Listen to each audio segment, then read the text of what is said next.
One of the things, Kim, that I don't know that anybody or many people would know this. One of the things that struck me in my conversation with Mike Shikasho, it's probably about a year and a half ago now, was how generous he was, Mm. and and there's a lot more to that. But in his generosity, and I had actually reached out to him because I needed help with a dog. That's really how that started. There was a lot of understandable um, kerfuffle around things that I did or didn't do in season one of Dog Impossible, and there's a lot of growth for me to be had. And I don't mind growing publicly, but I reached out to Mike because I needed help with a dog, and I had no idea that reaching out to him was going to open up my world in the way that it did, which is part of how you and I had a conversation. Um, and and I want to just say to you and to anybody that's watching, we cannot overstate or underestimate the impact of somebody offering to be supportive to somebody, in this case, like myself, who can in turn offer a tremendous amount of support to what's happening in our industry, with our professionals, and with our pet owners, and with the dogs themselves. And um, I'm going to keep saying that as often as necessary. Necessary. I don't know why I'm going to say it with an accent. It's awesome. Somehow it drives the point home even better. That's what I'm going to do from now on. It is necessary for me to say again that that we just don't know the impact that we're going to have. So, I'm asking Mike for help with a dog, and I end up with somebody that I consider a friend and a colleague and a mentor. And then I want to start learning, and of course, he knows everybody that's really really good to talk to, you being one of them. And so he connected us, and then I had the pleasure of having a private phone conversation with you. We've talked for about an hour about any number of things, but really the thing that some of what took away, some of what I took away from that was, again, that generosity of spirit, um, and the larger understanding. You've been in this work at a deep level for a long time. The larger understanding of how we practice the Lima principles with each other. Mm. I think that's really what my takeaway was, and feeling how that impacted me in such a positive way and in an encouraging way. It doesn't take much, but it does take something. So I want to thank you for that, publicly and on record, and I think that's probably a good place to start. Yeah, and yeah, I enjoyed it tremendously, and I really love the sentiment that you're sharing, and I share it myself too. We all are always learning, or should be, if we're doing it right. And we all have tons of opportunities for growth and from learning from another. And oftentimes the dogs are my teacher of the week or the day, or a client that is different than what I expected. Maybe I had some preconceived notion about them. I've also had that experience with other professionals over the years where I could call myself out on a particular kind of judgment on them, maybe some tools that they use that I would disagree with or something. And it's really easy to get caught up in the drama of all that, and to kind of take positions. And I've really been challenging myself in recent years to move past that and to be open, even to things that I don't understand at all, and to see what I might have an opportunity to learn from there. I've had a lot of people be really generous with me too, Mike Shikasho being one of them. He's just that type of dude. He's a great man and an awesome professional, and I think sets an example in a lot of ways for us in this industry. Um, it's interesting how when we're working with the behavior of others, with human and dog behavior in our particular field, how I was just thinking while you were talking, it's in a way kind of so tempting to get into this model of control, because that's kind of our job, right? Or that's what people think our job is. That's the narrative, young as it is, that's very much dominating the industry. Yeah, that's the right word for it too. Yeah. Um, and And so I think we get into, well, we got to control the dog and we have to control the client. We're controlling. And in a way, what's our worth if we can't control it? You know, we measure ourselves by that. We measure each other by that, by, you know, the results of our training, so to speak. And there's so many assumptions and kind of insidious arrogance in all of that, in that particular approach.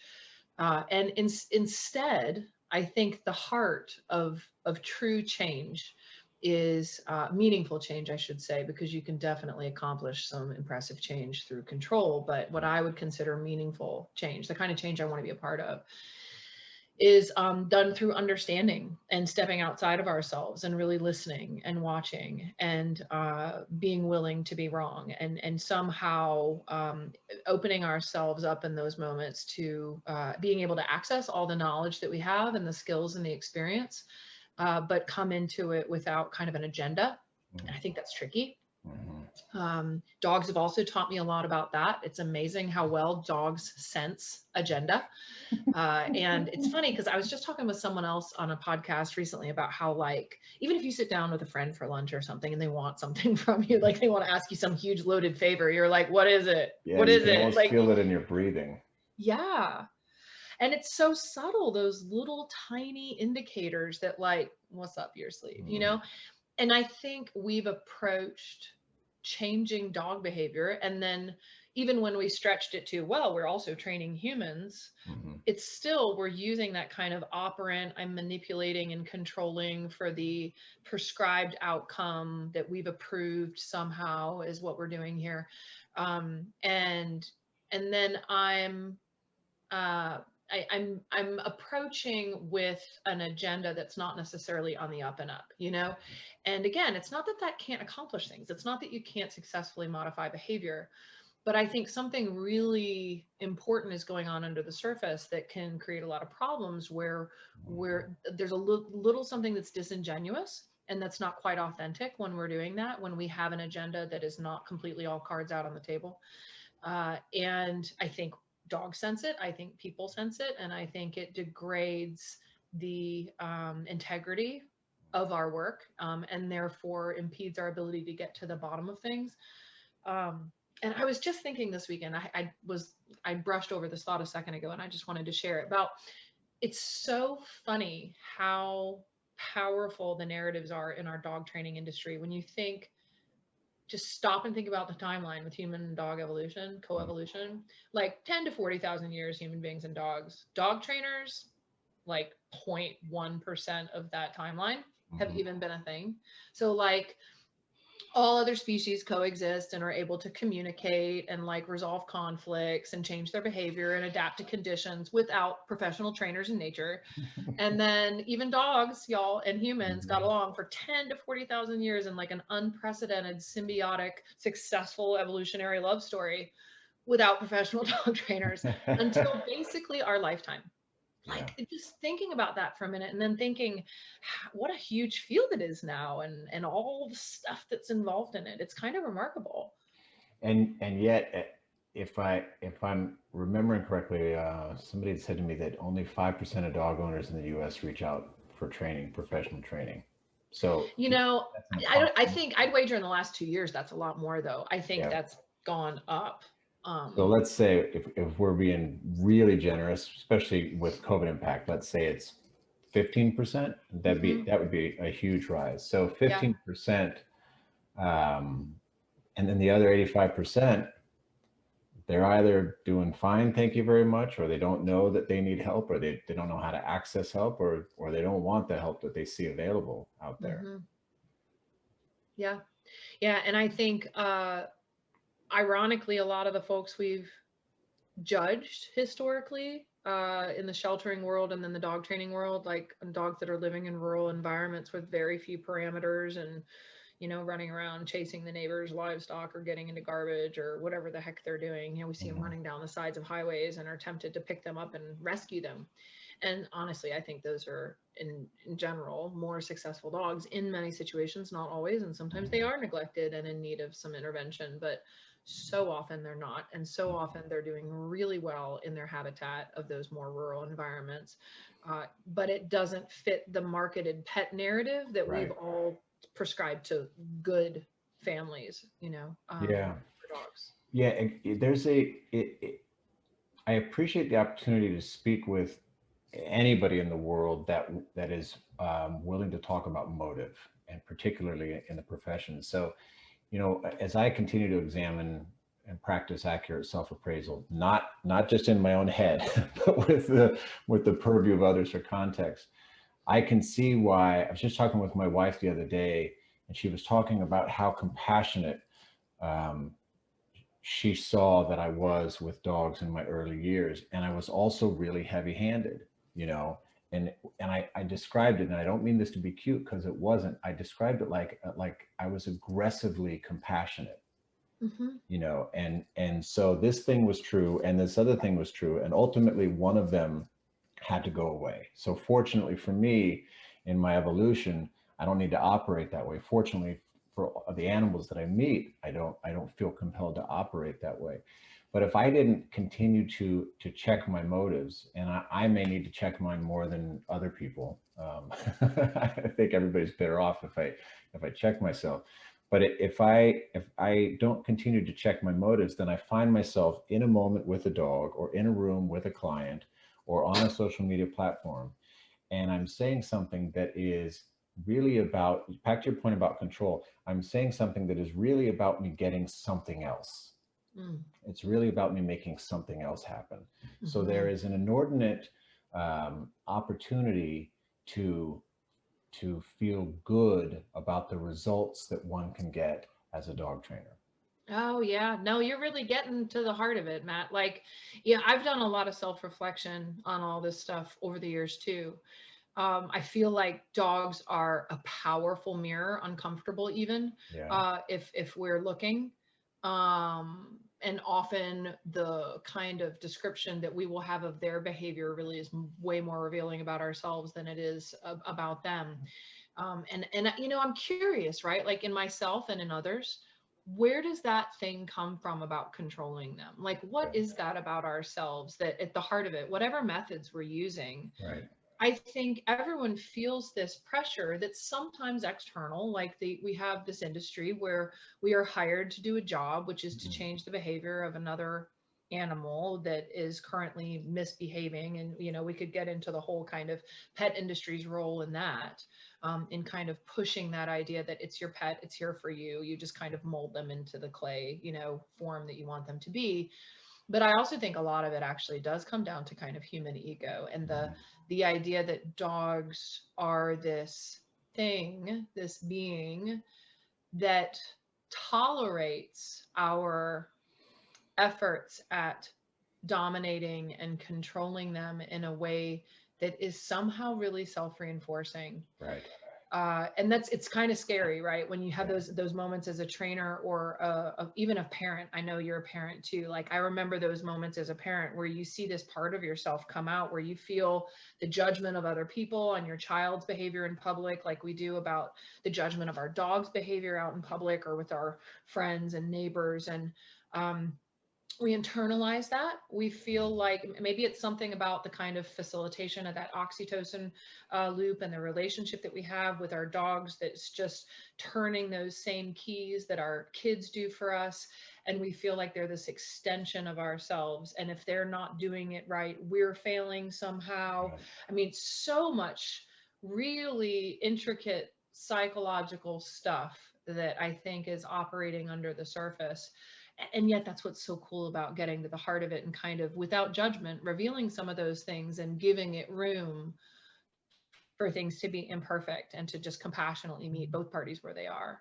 One of the things that's so inspiring to me about your work and your colleagues in the Beyond the Operant conversations, and I want to pause to geek out for a moment about the client that I was on the virtual session with, who in the first 10 minutes said, I've been with dogs for 20 years and I'm trying to work beyond the opera. And I said, what did you just say? And Yeah. she said, I've been watching this Beyond the Opera. And I said, oh yeah, okay, now we're in. Yeah.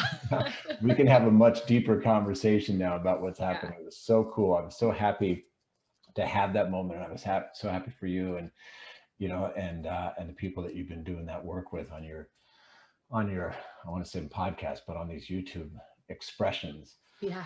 Um, so when we're looking at the motives and the payoff, one of the things that I really appreciate about what you and your colleagues are doing is that you are modeling um, a humility and a self-examination and an openness to have the conversation. And I put it in quotes because there's a lot of different conversations to be had, within families, within self, within our communities.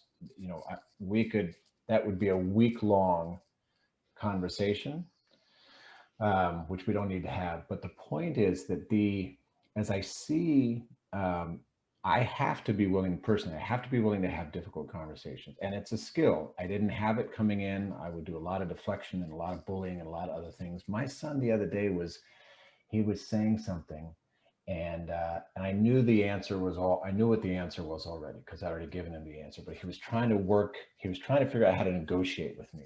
Mhm. And I kept interrupting him. I kept interrupting him. My tone was even, but I kept interrupting him. And then I realized, oh, I'm bullying him right now. Mm. In my personal process, every morning and every night, I recount my behavior as best I can. And I highlight things. And the next morning I say, okay, I say in my meditative practice, I say, okay, um, please show this to me because I don't want to do this anymore. Mhm. So I'm not, I'm vibrant, but I'm not young. I'm not young like I was. And it's taken me many years to have a moment where I realized that thing I just did to my 4.5-year-old was bullying. So the Mhm. point is that I am in constant need to practice the conversation. And then I see people like yourself and those that I have so much respect for. I had a chance to speak with Andrew recently in one of these.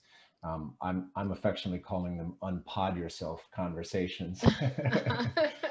And we were just talking about the open-mindedness that is so liberating but challenging to get there. So this Yeah. conversation that you're modeling allows us to explore any number of things. Mhm. And and I spoke. Um, I could go on and on, but like as I continue to get to talk with people, I've been invited. I was invited a few months ago to join Lima Beings, Yeah. and it's really Chris been, Hockel's group. yeah, That's yeah. awesome. Chris was a guest on Unpod, and he's become a true friend and a colleague and a supporter. And so, it's really radical to see people that I would judge to be um, very thoughtful and professional, still having questions. How do I do this better? And how do I check my ego? And what's my motive and that kind of stuff? So, I'm kind of thinking this out loud, but thank you for that because that's how I have to operate. And to what you were saying earlier, Andrew said, we're still in the zeitgeist of dominance down, but Mhm. we're in the beginning of a conversation of what happens beyond the operant. Mhm. And it is a necessary conversation, not just for the animals and for the people, but if we look at how challenging things have been, we certainly need to have people that are willing to have conversations and can model how to do that. Yeah, I mean, and thank you for all that. I don't feel like I don't know that we're modeling anything that's profound so much as um new and kind of an opening. And I think one of the things that I love so much about it is that humility because, and it's one of the things I love about legs, the legs model, Yeah. because legs has room for everything in it. That's what's so interesting. It's like this skeletal framework that isn't like many acronyms are kind of prescriptive of like you do this or this way or it's this way of looking at it. And legs is taking all that we know about natural sciences and just kind of breaking it down into some set of components, the learning environment, genetics, and self that is even manageable to talk about. So we don't just get lost in the weeds. But I was posting on our new professional Facebook group that we have for folks that are enrolled in the course about how someone had a background in neurophysiology. And I was like, great. you can help fill in more of the blanks of neurophysiology. And oh, you have a background in behavioral ecology? Great. Help us fill in the blanks for the behavioral ecology. Like, it's not, it's so different from the models that we've been using or choosing, where we prescribe ourselves to something and then we are somehow accountable for, do you know all the things? Can you check all the boxes that you know all the things? And then you stay in your lane about that, because you wouldn't want to pretend to be an expert about something you're not. But it means, and the sciences have all been doing this, right? We're like, they don't cross pollinate, because if you don't speak the language of neurology, you're not supposed to even talk about neurology. Or if you don't speak the language of genetics, you're not supposed to talk about genetics. So unless you have a master's in something, then you're somehow an imposter. And what that means is that we stay isolated and insulated in these echo chambers of whatever the kind of body of knowledge is in that given kind of sphere. And within the dog training world, that's been operant. And it keeps us in this, I know all the things about how to change behavior and modify behavior, and I will be sometimes right, sometimes wrong, being the judge and jury of which behavior to change and how to change it. And then I will set about my course of modifying that behavior with very little appreciation of that enormous scope of what is contributing to any given being's behavior at a given time, which of course then opens us into all these other disciplines that are going to help explain what's really going on under the hood. And so when we're just looking at, like, I like to think of it like the tip of the iceberg that's observable above the surface. And we just keep acting like there's not this massive iceberg underneath the surface. Which is kind of what we're doing, right? If we just stay in operant, it's not that that tip is not there. It's just that there's this whole other substantial thing underneath it. Then we're not going to get any closer to the truth. And I think that's the paradigm shift that, at least those of us on Beyond the Operant, and then the folks that are kind of coming out of the woodworks in celebration of L.E.G.S and excited to take the course that we're offering, because they're so thrilled almost to give themselves permission to ask all these questions. And it's not like, oh, Kim Brophey has all the answers. I don't. I've got just enough of a framework in place to say, let's start that huge conversation you were just referring to. Let's all start it together. And let's get away from the debate about how we do things right now, recognizing that our job right now is the iceberg underneath the surface. Our job is to get better at getting to the bottom of things. And we need to be open in our approach to all of that. And yes, it's a daunting task, but it doesn't mean we should just not do it because it's daunting, and we'll just kind of accept the mistruths that we have going around just because it's uncomfortable to get into all of that other stuff, and to be self-aware, like you said, because that's what ends up happening. We end up seeing things about things we've done or things we're doing that will make us currently uncomfortable, and they will ask us to change. And that is also uncomfortable. But that's why it's evolving. It's kind of, we need to move beyond that operant model, and therefore, to me, the whole idea of dog training, because I think dog training just immediately connotes control. I'm programming it. Did you train it? Did you make it obedient to your commands? I mean, I just think all of that is so dangerous, and needs to be reinvented. Yeah, agreed. I have not been comfortable with using the word trainer for a long time. And I suppose with the evolution of my education and certification and my practices, I might have been able to buy into that a little bit more. I'm still not comfortable with it. I try to not be too LA by saying I'm a dog teacher. Yeah. But there are two very distinct, for me personally, and I think you're speaking to this, there are two very distinct experiences. Being trained and being taught are two different experiences. Yeah. And being trained really takes little consideration as to how the learner learns. Being taught at least makes that more likely. Yeah. And where I'm at now when I meet with people is I didn't know how liberating it was going to be for me professionally, and I don't know for the owners yet personally, but when I sit down with them and I say, we're gonna discover this together. first, let's start observing. Let's talk through stuff, and then let's start observing. I really loved what Sarah Fisher had to say about observation, and I would love to be able to spend some time with her, or, or have a chat with her here. Uh, and let's spend some time observing. And the best way I can describe it now to the people I'm working with is, I need to learn something about how your dog learns, so that I can teach you things that it seems that your dog needs help learning. Mm-hmm. And that's about as far as I can go in terms of planting a flag, being in somebody's room and in some dog's life. Mm-hmm. Well, and if you think about it, right, like being that they're social animals like us, first of all, the question, how would I feel, y'all, is a scientific question to ask. Like, that is a scientific question. They're cognitive, sentient beings having an experience Yep. just like we are.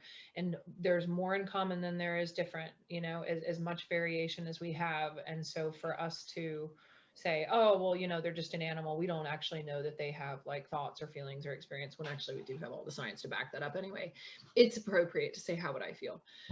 But so when someone outside the family, just imagine yourself in the dog's shoes, right? So you're like almost like a kid in a family situation, and someone outside the family comes in and assumes misbehavior with no social currency established with you, no rapport, no trust, no relationship. And they're going to come in and quite literally, in some cases, take the reins and start modifying your behavior without necessarily understanding what's going on. Maybe that behavior is a symptomatic reflection of some dysfunction in one of the other relationships, and it's not starting with you at all. It's the evidence of some other dysfunction in some other place. Maybe you are having a really hard time coping with some particular situation or condition, and you don't have the words to express it because you're a child without the verbal ability, or a dog without that verbal ability to do so. And someone comes in, judges it, puts a behavior plan in place, starts manipulating it against your will with their kind of prescribed agenda and ideal outcome. Like, it's fundamentally unethical accidentally. It's not like anyone's like meaning to do that, but the kind of idea that we have about dogs is kind of, it's archaic, and I remember years ago I read in the back of the end of one of Ray Coppinger's books. It was The Dogs, A New Understanding of Canine Origin and Evolution. He talked about service dogs being slaves. And I remember being a service dog trainer thinking, oh no, I can't go. No, I don't agree with that. It's great. They get to be with the person all the time. What dog wouldn't want to be with the person all the time? And like, it was one of those little seeds where someone says something, it makes you really uncomfortable because you're not ready to look at yourself yet. And I am not saying all service dog training is that. We have recently stopped offering service dog training because I am more uncomfortable than I am comfortable. I think there is a way to approach service dog training where it is an amazing relationship and partnership between two beings that's a win-win.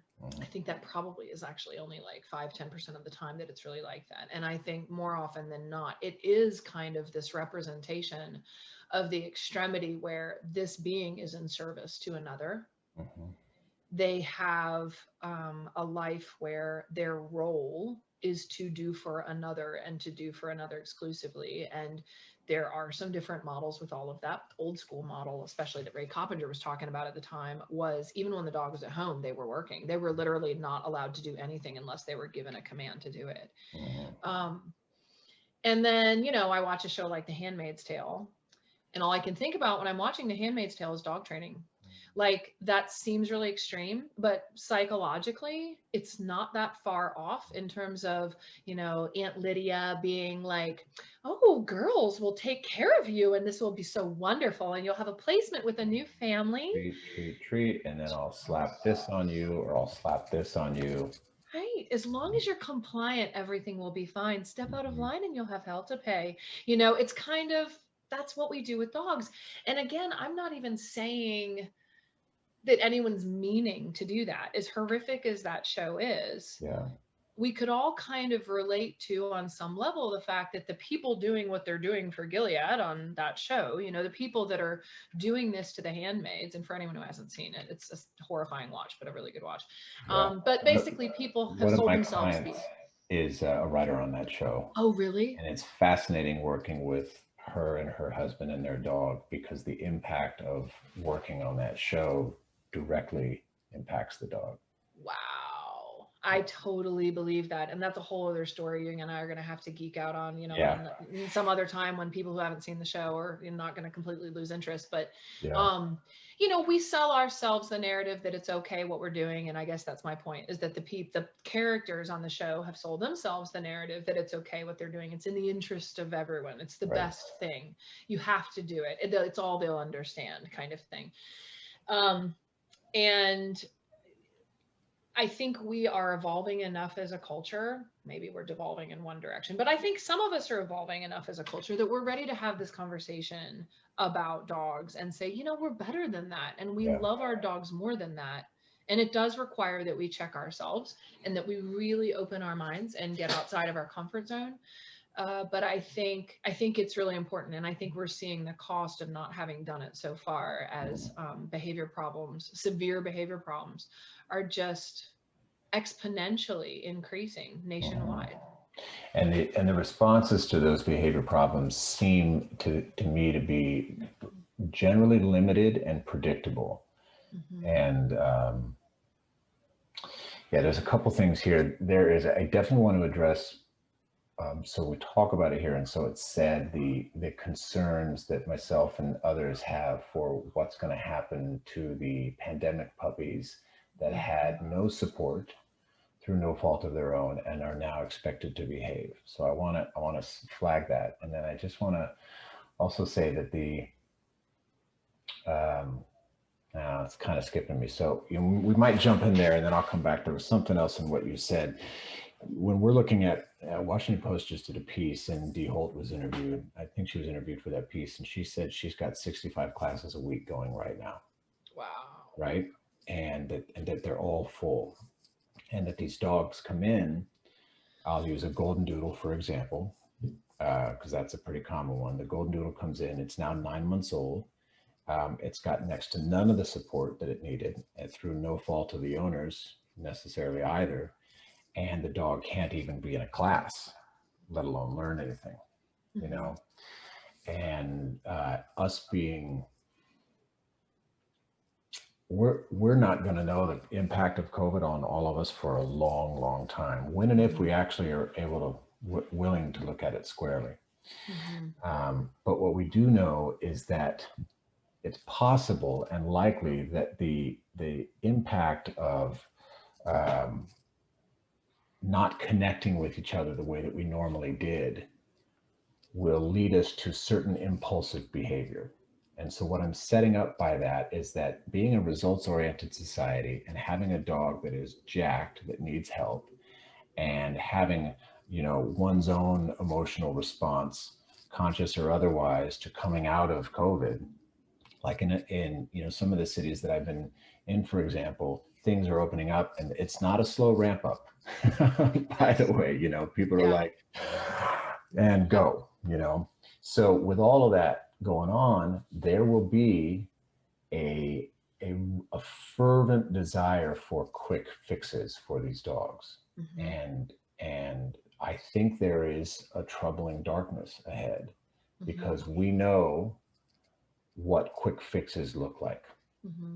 I was really surprised to read the same one I was speaking with recently. There's a client who said, you know, I'm trying to think beyond the operant. She said I had reached out to several other trainers, and they all just want to do, they all just want to slap a shock collar on, and this is what we're going to do with the dog.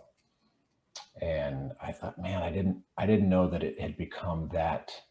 I didn't remember it being that popular in the city I was working in as an option. And maybe more people are offering it, or maybe I just am hearing it differently than I used to. But I think a lot of dogs, and I want to be clear, I'm not placing a judgment on the trainer. I'm talking about things that are, you know, are shown to be detrimental, if not dangerous. I would rather take the risk of a rookie force-free trainer against a well-established aversive shock collar trainer pretty much any day. I'd take that risk for a dog any day. So I'm concerned about what happens when these dogs don't behave right, and how that gets fixed. And so to your point, all the more reason for us to have these conversations internally and externally whenever and wherever we can, so that we're not only backsliding, we're not trying to counter that with stuff that's already been proven to be very much control oriented, even if it's positive reinforcement, you know.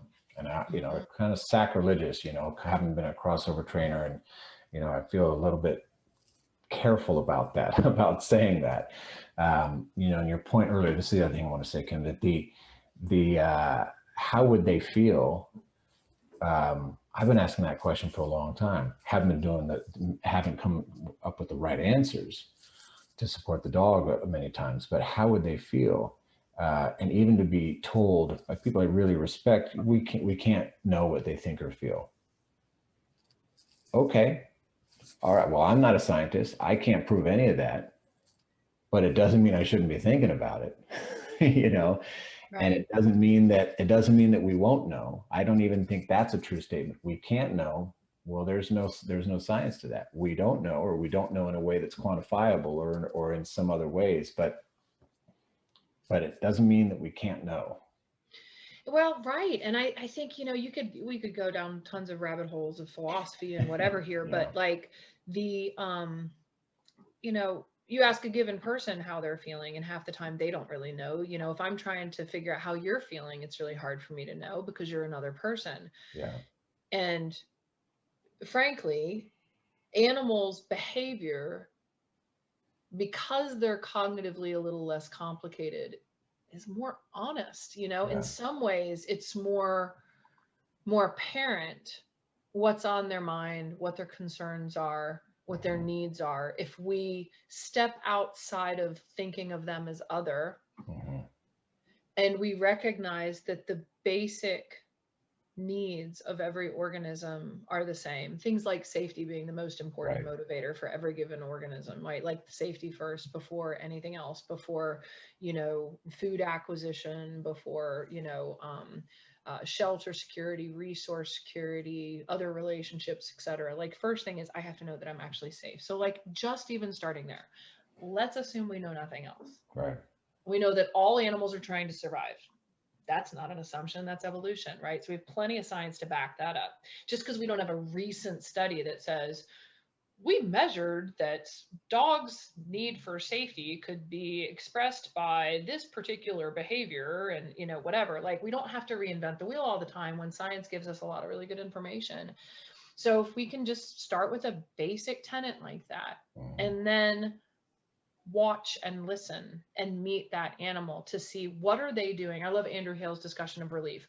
What is the behavior evidence of in terms of what is working or not working? Is the animal experiencing distress?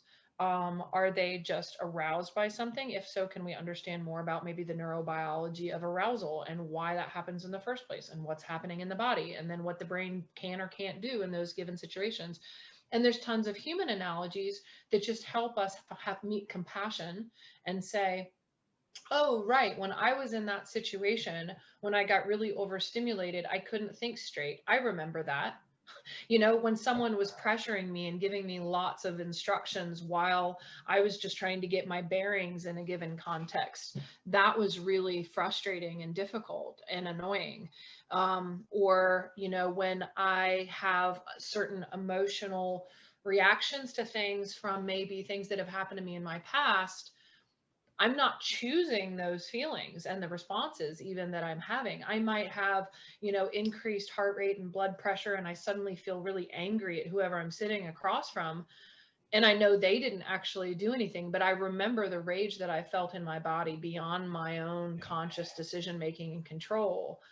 Oh, that's what the dog feels too, because their brains are almost identical to ours. Like, that's what I mean. Like all of these shared variables as organisms trying to survive, you know? And then you look at something like a dog brain and a human brain, and the gap is even smaller. And it's like, yeah, it's good to say, how would I feel, or what's an experience that I've had in my life that can help me connect with that?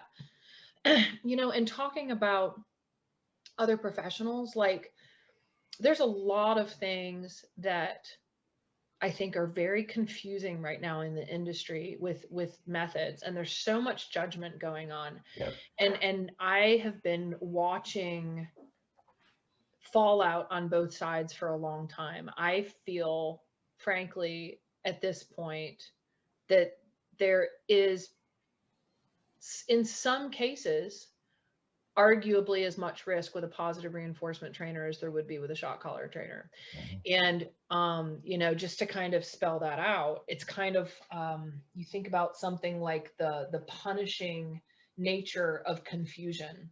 So if Mhm. someone's giving you a lot of mixed signals or information that doesn't make sense to you, it's kind of like, so, you know, you and I are going to meet for coffee somewhere outside at some patio, whatever.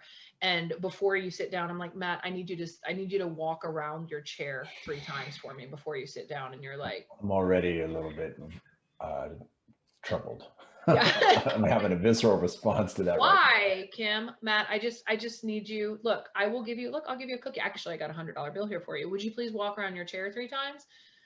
Okay. And so you do it and sit down, but already you're like, what are you doing? Right? Yeah. Like if it doesn't contextually make sense.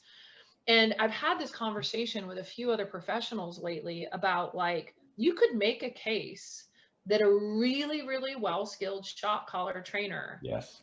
with really good contextually appropriate information, asks, timing, um, compassion, Education. communication, you know, might give feedback that makes total sense to the dog. Yeah. And the only time they actually are using that stimulation, and I'm not somebody who uses shock collars, so I'm not endorsing anything here, guys. I'm Right. just kind of talking again, open-minded. Let's get comfortable being uncomfortable. Right. They're giving feedback that to the dog is like, oh, okay, like contextually, I get that. You don't want me to pick up that piece of trash off the street or whatever. And so you did something that told me I'm not allowed to do that. Versus someone who might say, when your dog sees trash on the street, have them train them to grab a tug toy, which you could potentially absolutely condition a dog that whenever you see trash on the street, you should grab the tug toy attached to my waist. But I've seen the evidence of dogs ending up with mental health problems because the kinds of information or behavior, the information they're being provided or the behaviors they're being trained to perform don't make sense to them. Yeah. And then nothing makes sense to them. Yeah. And then they feel like they just don't have a safety net, like they don't have that social currency of that like stable parental or upper management role that makes sense. Like, okay, you have good intel, you're a great upper management leader that I can trust to assess the situation accurately, make good decisions, give Mhm. me good advice. And so I think sometimes just the arbitrariness of training, no matter what approach we're using, Yeah.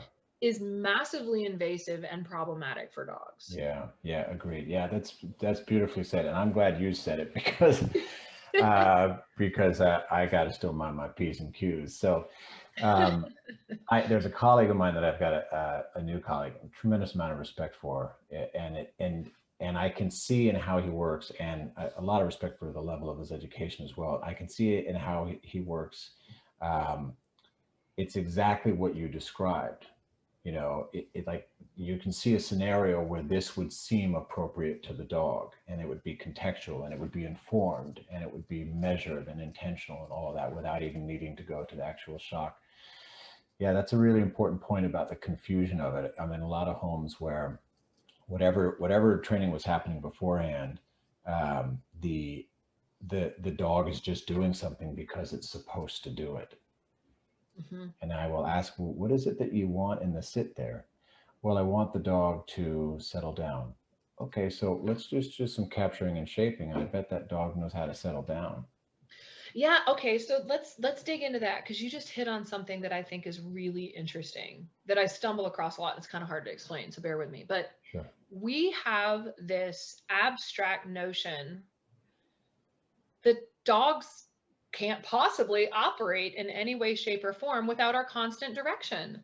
Like they're completely incompetent beings. Hmm. So something like how to take care of yourself and take a break is like not something they would have any intuitive biological evolutionary knowledge of. Now, there's certain breeds that were bred to literally never take a break. And at that level, like, yes, they may completely lack all the skills. But a whole lot of dogs know how to do self-regulation and care and actually are constantly handicapped and inhibited by our interventions in terms of Right. taking care of themselves because we don't like what that looks like. We're like, oh, you're being antisocial when you go under the desk when company comes over. Why are you doing that? I need you to come out. It's like, well, if that's what's comfortable for you when company comes over, why is it not okay for you to be hanging out in the office under the desk?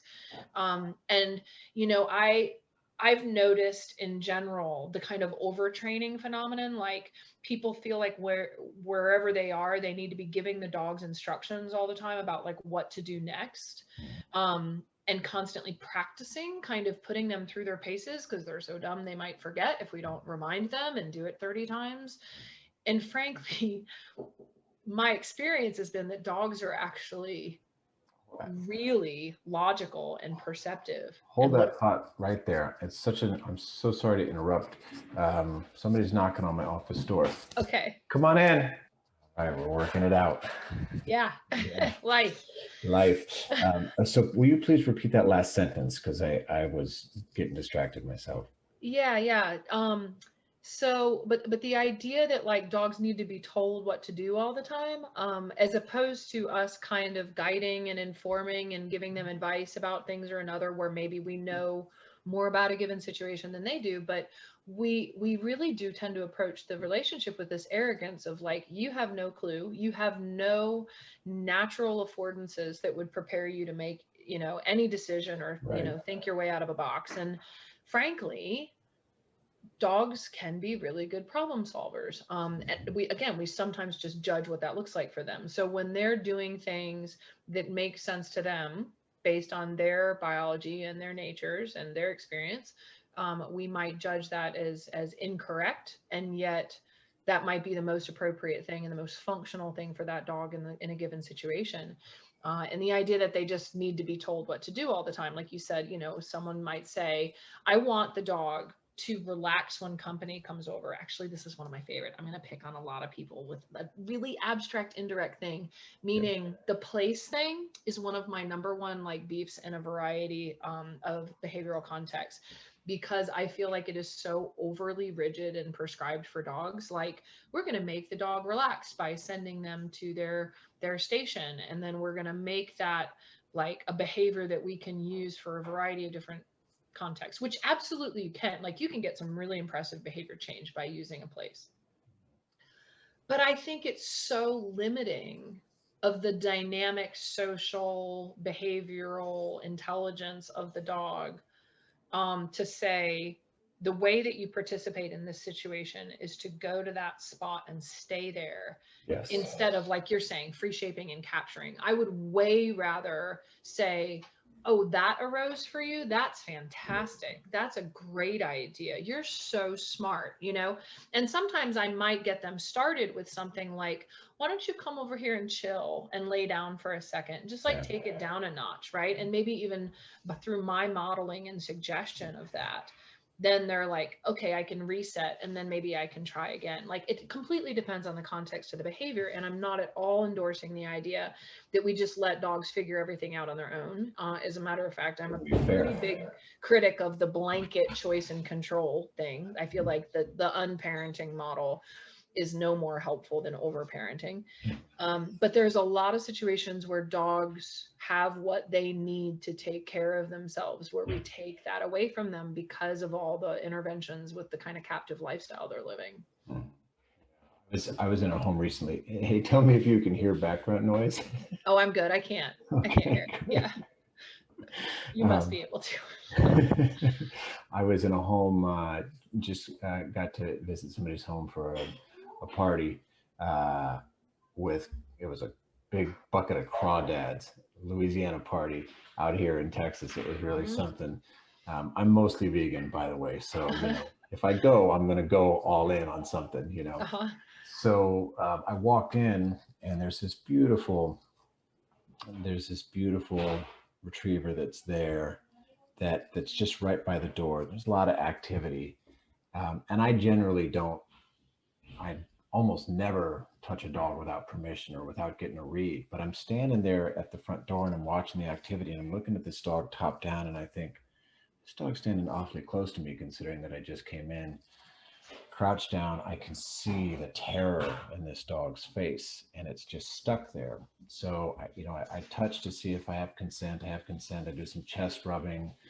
I'm with the dog. Now I'm able to pet the head a little bit, and I can see that this dog is paralyzed, and it can't get to where it wants to get to, which is down the hall underneath the bed, underneath its Mm. human's bed, And there's people in the way. and there's people in the way.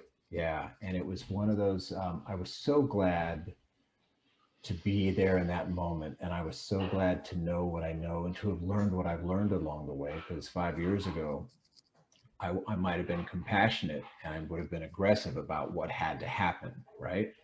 Hmm. So I waited for somebody the dog knew because I hadn't earned the trust yet. I waited for somebody the dog knew, and then the dog clearly made eye contact with one of the hosts of the party, and she said to the dog, "Come on," and the dog didn't move. I thought, okay, well maybe I've got some cachet here. So I got up and started to move, and then the dog followed us, went immediately under the bed, closed the door. Dog Hmm. was set. Hmm. Small moment, and that dog um, was terrified. That was my judgment. I think that's an appropriate judgment, and we don't know what the Hmm. impact of that, had that support, that moment of support, been given by the two of us to that dog. We don't know what the impact of that would have been later on, and later on, and later on. And what was also interesting is that the context was, when we mentioned it to the owner, not in any kind of judgmental way. It was just, oh yeah, we ended up helping the dog go to the room. Well, how did she go there? Well, she told us. She told us in so many ways that she needed to go. Well, she's the good dog.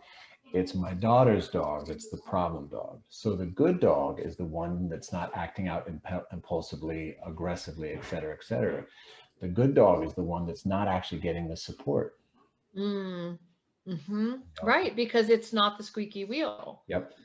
And it's interesting how, like, if we're not really looking, you won't see things like what you're describing. And I know exactly what you're talking about because I feel like I see it all the time where a dog is stuck and they're just like looking around like, help, help, I don't know how to get what I need. And frankly, in those moments, oftentimes, say we have that look on the dog's face and a child is walking up to the dog and the dog is going like this, like, oh gosh, and they're starting to look around for an escape route, Yeah. and we're like, sit, stay, the little Yep. boy wants to pet you, and the expectation is eat it, whatever you're Yeah. feeling, dude, just eat it, Yeah. tolerate it, suck it up. Um and and then that's good, like you're good because you're eating it, again, Yeah. that's what brings me back to the Handmaid's Tale of things, like just Yeah. eat it, whatever you're feeling, just eat it. Yep.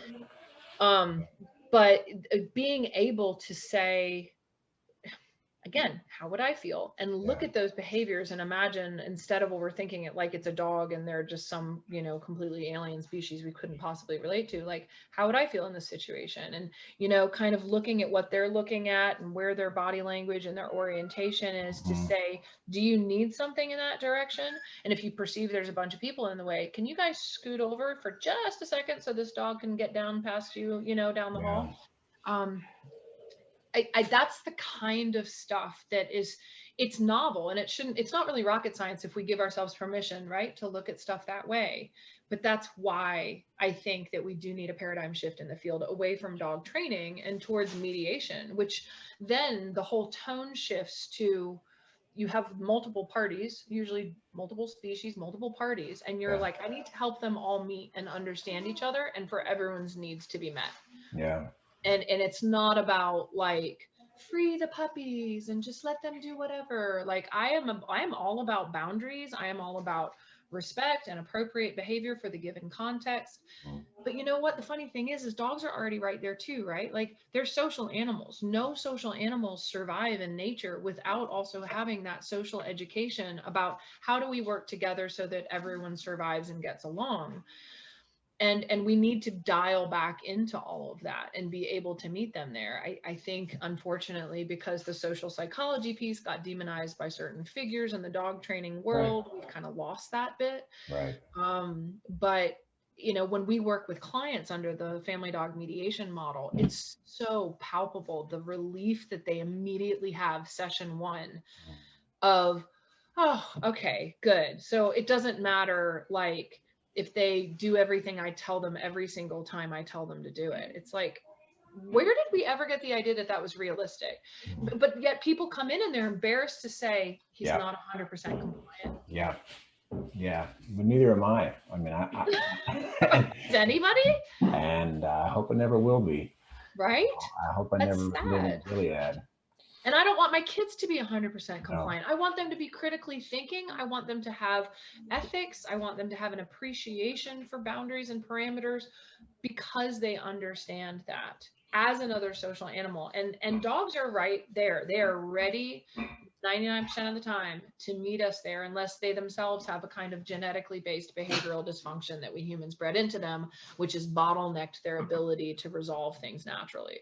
Which is also something I really appreciate about your work and your expertise and how outspoken you are. You have been able to provide relief for me that I've been able to pass on to people that can pass it on to their dogs, because this might not be a reflection of your intrinsic value as a human being, and it might not be a reflection of your dog's worth.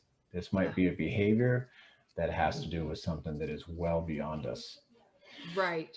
The principally what you're talking about too, it's not, it should make sense, but it doesn't. And one example of that is my experience with our daughter. She's 18 months old. We were at this same party, and she's a really cute kid with a big personality. But my wife, so much credit to my wife, who is she just keeps modeling how we give them agency.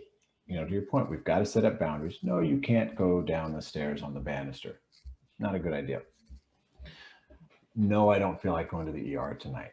I'd like to get some sleep. Like, I think those are reasonable. But when we were at the party and I watched her holding, my wife holding her, and I watched somebody come over and touch my daughter. Now, I know my daughter. My daughter didn't want to be touched. Mm-hmm. It was so clear to me. Mm-hmm. But it wouldn't have been clear to me if I hadn't begun to pay attention in a way to children that I didn't before. It wasn't how I grown up. So it was interesting to see that apprehension that my daughter had, and then when given the opportunity, when the individual that was touching her was guided, maybe you should just ask Lyric if she wants to be touched. And so she asked Lyric, and Lyric did not want to be touched, and it was perceived as rude and non-compliant.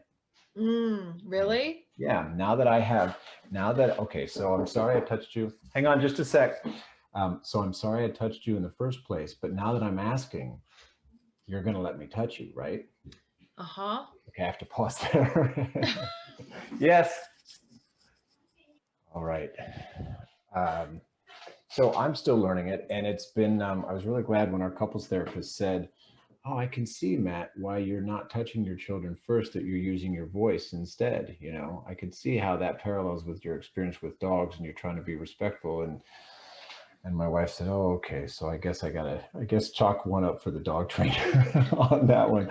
But on the whole, that practice, it doesn't, like, now it just makes sense to me in a way that it didn't. And because it makes sense in a way that it didn't, it is sustainable in a way that other things I was practicing or learning or being told to do weren't sustainable. That's the other thing that I think is fascinating about what you and Kathy Murphy and Andrew and Sarah Fisher and Chris Bacco, what you all are talking about, and what I keep looking at and talking about, is there's something that is available here that is deeper than what we've done, and it is transformative in a sustainable way, in a way that we haven't experienced before. Yeah.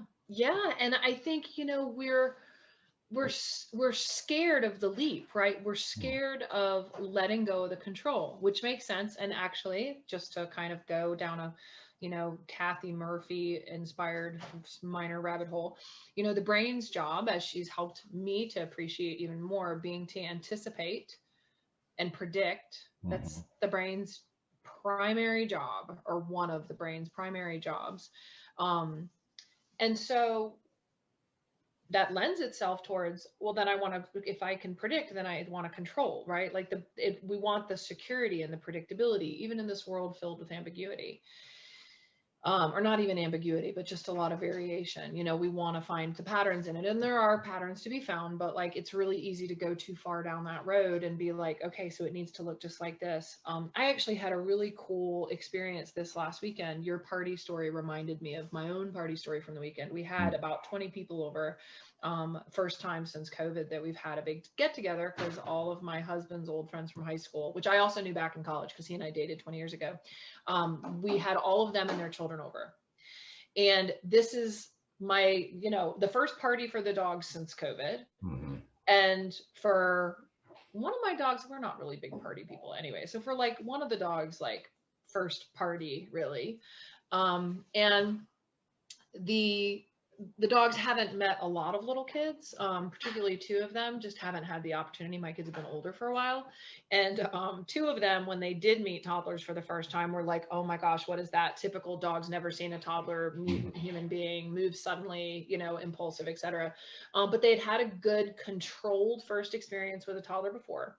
But I was kind of going into this like, I have absolutely no idea how they're going to feel about an 18-month-old being at the party and an 8-year-old.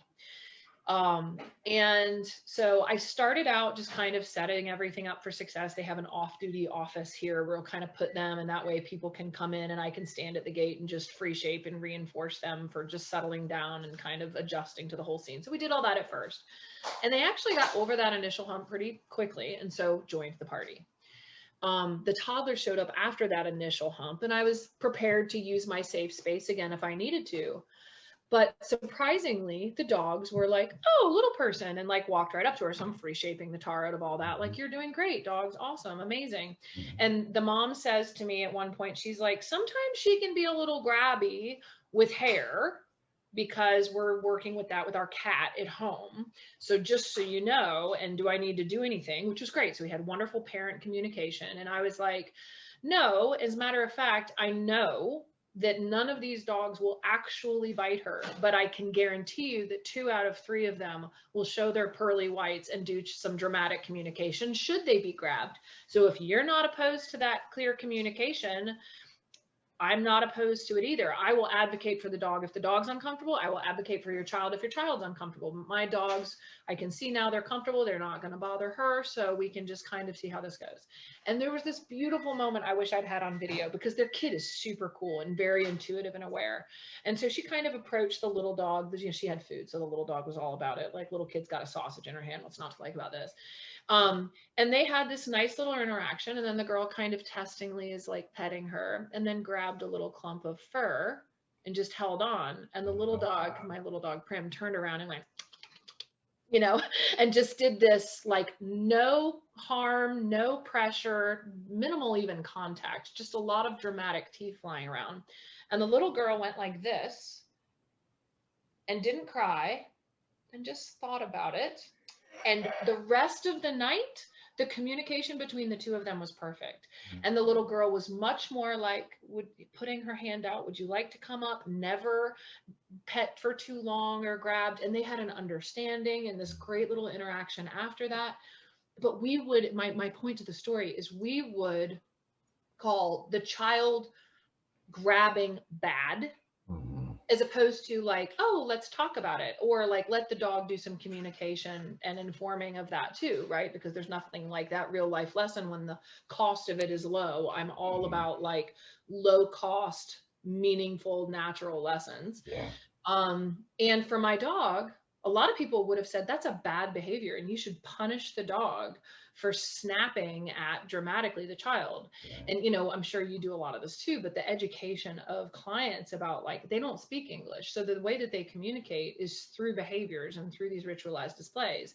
And I've had my dogs, this particular group, long enough. I know they all have literally perfect bite inhibition. And so even though a couple of them have temperaments to where they might communicate their discomfort about something, Papillon Rat Terrier, the little one being, in no uncertain terms, you'll know if she's not comfortable with something. Mhm. At the same time, it's really nice to have that ability to have that communication between a little kid and a dog, be that crystal clear and effective. I think that's an example of the kind of communication that we undervalue and even demonize and punish and call bad and wrong. Um, Now, this opens up a whole can of worms about child and dog safety. I'm not suggesting, you guys, that you just let wing it and let like the dog and kid figure it out and let the kid climb on the dog. And again, had it been anything more than a pet with a brief grab of hair, I would have done more right off the bat. But Yeah. knowing my dog and watching the situation as I was letting that go down. We have so much inappropriate judgment of dogs taking care of themselves Mhm. in ways that might actually be adaptive and appropriate, right? And often if we correct those kinds of communications, what we do is we create a dog who's doing like that golden retriever where they're just sitting there Yeah. dysfunctional and stressed, and the temperature is going up for them in their nervous system. And especially if we've corrected it, so they're suppressing and suppressing, like I can't Yeah. show how I'm feeling, and then the dog hits that ceiling of that fight or flight response Mhm. and does something more than just snap. Maybe they've been punished for the communication, so they go right to the bite, which we know also Mhm. happens a lot too. Mhm. um, and frankly, us being curious and being willing to talk about these things instead of just approaching them with the judgment that we historically have is what's so important about it, and realizing that both kids and dogs have a lot of resources in themselves and a lot of faculties to navigate some things where they might need some help from us in that upper management sense, Mhm. and our guidance and modeling. But it doesn't mean that their own voices and resources are not really valuable. Your story about the I think it's you have Pyrenees. Am I remembering that right? Yeah. You were at the beach and you had the van door open, Yeah. and that real I was really touched by that.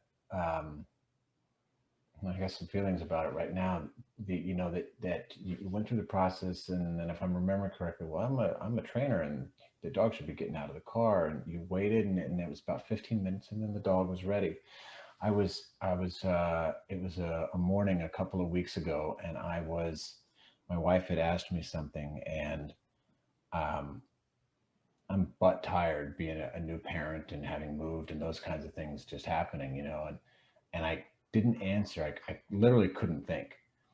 And she wasn't rude with me about it, but she just kind of moved on. And then I flashed back to your talking about that with your dog, and I realized, oh, I was trying to process. I needed more time to process that. Hmm.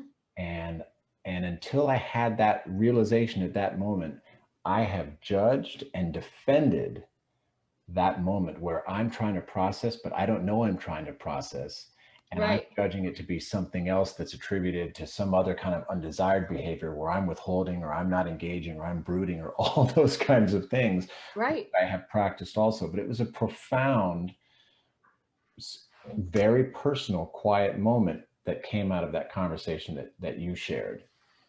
Wow, and that really makes me think about what Andrew Hale says. He is always talking about the behavior we see in ourselves and experience in ourselves, and that we judge in others. Yeah. And it's really true, right? Like, and then we can also judge ourselves horribly as well. But there are, it's really easy to look at the lack of response from a dog or a person or a child in a given situation, and we're like, they're just being so rude. They're just ignoring Right. me. They're not listening. They're not paying attention. They're not following instructions, whatever. When literally their brain is just processing. And, when we look at the fact that like it takes 4 to 5 times as much energy for the brain to actually be in frontal lobe and executive function, and, the vast majority of the time it's operating on emotion, habit, and instinct, and really just even those moments in between when we're operating at all on emotion, habit, or instinct, where we're just processing. And Mhm. a lot of that is not conscious. A lot of it is just our bodies and brains doing what it's doing with the information around us. And the more tired we get, so say that amount of sensory or whatever volume of information that we've had to be processing for a period of time, the whole concept of trigger stacking gets to a certain point where our brain just goes flatline, for the executive function for a period of time, like it's almost like a cup that's full and it just can't take any more in it. So it just kind of stalls out and does its thing while it's trying to get back to homeostasis, to a Yeah. point where it has enough energy again to process information. Um, I think that phenomenon actually happens a lot with dogs. I have a lot of clients that will complain that the dog isn't listening, or the dog doesn't respond to something fast enough or in a certain context. And they're like, he knows it, but he knows this. Bad dog. So they'll come Yeah. into the behavior center and they'll be like, let me show you all the stuff you can do. The dog is just getting their bearings in a new space and room. It's not a contextually appropriate ask to ask the dog to do their random parlor tricks in the middle of the room, but they just want to show me. And it's not that the person's being bad. They're just not thinking Right. about this stuff. And the dog is like, wait, what are you talking about? Wait, no, I'm sniffing things. Another dog just peed here. And oh, there's some leftover treats on the floor. And oh, look, there's some birds outside the window. Like and then the person's like, spin. And the dog's like, wait, what? Why? What are you doing? Like, Right. it's so left field for them. But that's the kind of weird, pervasive narrative we have in our head, Yeah. is that that's dogs' lot in life, right? Is they're our pets. The only things that are really of concern to them are being our pets and doing parlor tricks for cookies and chasing the ball and going for walks. Like, we've oversimplified them so profoundly. Mm. And it goes back to the whole idea of the beyond the operant thing, right? Is that it's not that operant science, the science of operant learning, is wrong. Mm-hmm. It's just only one piece of that story. So if we're only looking at that and we're not aware what might be going on in the physiology of that dog in a given situation, and we're not talking about that, or in the case of my kind of the L.E.G.S model with the ethology piece with all the genetics aspects, sometimes we have a modal action pattern that's literally been turned on by some kind of external condition, and the behavior is just running without the dog's intention or necessarily even like conscious awareness. Then we're judging it or correcting it or trying to, redirect it or something in that moment, and assuming we're working within an operant framework when the dog is actually not behaving within an operant framework in that situation. It's when I was talking with Simon Gabois, the 4th episode of Yeah. Beyond the Operant, That was awesome.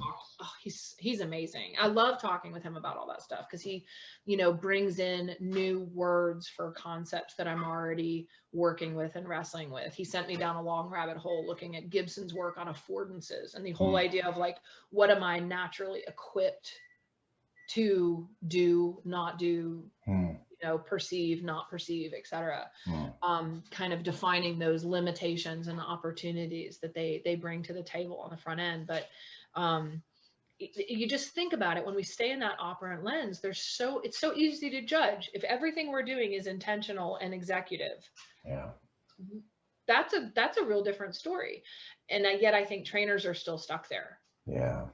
Yeah. And I think in a way,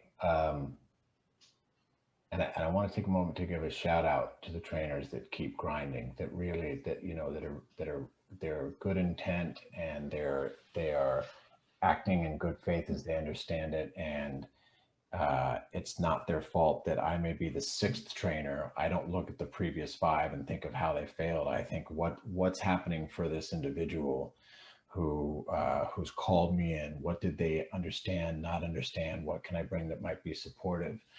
And in all of that, and I think about Andrew talking about safety and relief, and there is an inherent safety and relief in being able to deliver the desired behavior, which to me still comes back to what my motive is, known or unknown.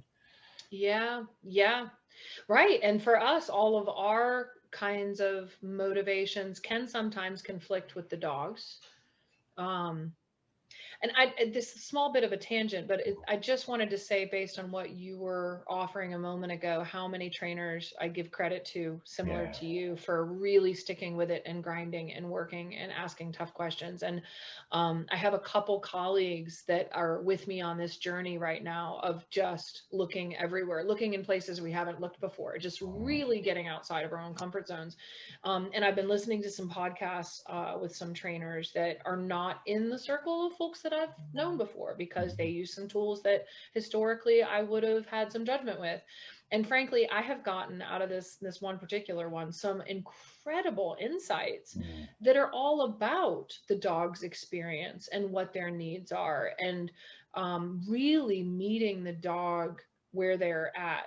better than some positive reinforcement trainers might be doing that. And yet the tools that they have used and maybe still use would be really easy to judge on the outside, and yet they're talking about how the dog gets behaviorally cornered and has all of their operating mechanisms for getting relief taken from them in so many of our training setups, and how it is our responsibility to build strategy opportunities back in for the dogs as their caretakers.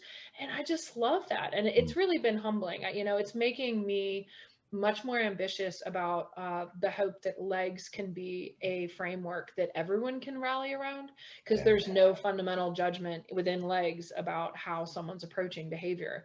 It's just meant to widen the conversation for all of us. And so I'm really excited about the prospect of learning from individuals that I might not have once allowed myself to learn from, as I'm going through the same process you describe as a person, and just trying to wake up every day and check myself about things that like I might be judging about, or just I guess needing a little bit of work on, where I can grow. Yeah, I do know. As we come up on time, it's really, I keep asking myself, I practice asking myself when I'm working with anybody, human, animal, my kids, who are kind of a combination of animal and human. Yeah. If I'm wrong about what I'm doing right now, would I be okay with being wrong about it? But more importantly, would that individual be okay with being wrong about it? And sometimes the best answer I come up with is, I don't know. And that gives me pause. I don't know what the impact of this might be. So let me see if I can do this differently. Because I'm not willing to, I might be willing to pay the cost for that, but I'm not willing to allow the dog to pay a cost for something it didn't pay for, Right. didn't sign up for.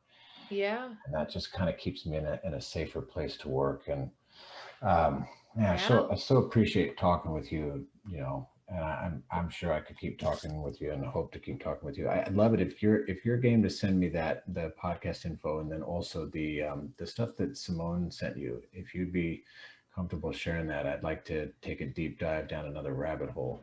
Yeah, no, absolutely. I will send that to you. I will send you the want to see my to-do list? I'd pull mine up, but it's gross. No, I mean, this is illegible. Like I got little columns like going down, like I don't even know. It's so horrible. And then when I make the time to sit down and redo the to-do list, that starts to get overwhelming. So I need a stress break.